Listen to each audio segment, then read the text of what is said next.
तर मुख्यमंत्री शिंदेंनी घेतलेली पवारांची भेट ही व्यक्तिगत स्वरूपाची असून त्याचं राजकारण करणं योग्य नसल्याचं म्हणत प्रदेशाध्यक्ष जयंत पाटलांनी मेटकरींच्या दाव्याचं खंडन केलेलं आहे। मला असं वाटत नाही। पवार साहेब हॉस्पिटलमध्ये होते आणि आपल्याकडे ही संस्कृती आहे की आणि शेवटी व्यक्तिगत संबंध प्रत्येकाचेच असतात।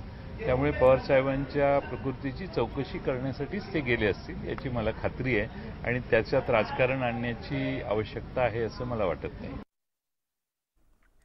उद्योग मंत्री उदय सामंतांनीही भेटीचा राजकीय अर्थ काढणं योग्य नाही, ही महाराष्ट्राची संस्कृती नाही असं मत व्यक्त केलंय। या भेटीच्या संदर्भामध्ये कोण काय बोलतोय याच्यावर मला अजिबात बोलायचं नाही, परंतु मी सन्माननीय मुख्यमंत्री एकनाथ शिंदे साहेबांना मनापासून धन्यवाद देतो की महाराष्ट्राची राजकीय संस्कृती काय असते हे त्यांनी पुन्हा एकदा शरद पवार साहेबांच्या भेटीतून दाखवून दिलेलं आहे। शेवटी राजकारण हे विकास करण्याचं एक साधन आहे, राजकारण हे राज्याला पुढे नेण्याचं एक साधन आहे आणि म्हणून लोकशाहीतला विचार बदलल्यानंतर ज्या पद्धतीनं घाणेरडे आरोप प्रत्यारोप काही लोक करतायत त्यांनी ह्याच्याकडे डोळे उघडे ठेवून बघितलं पाहिजे।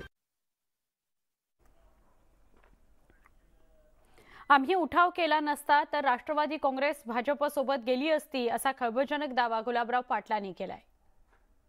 आमच्या पहिले भारतीय जनता पार्टी बरोबर राष्ट्रवादीने शपथ घेतली होती की सकाळी कोंबडा जेव्हा बांग देतो आणि सकाळ होते तशीच ती सकाळ होती। त्याच्यामुळे शहाजी बापूंनी सांगितल्याचं वक्तव्य तर फार उशीर आहे। याच्या पहिले हा प्रयोग झालेला आहे आणि मला तरी असं वाटतं की कदाचित शिंदे सरकारने जर हा उठाव केला नसता तर तुम्हाला राष्ट्रवादीच त्यांच्याबरोबर जाताना दिसली असती।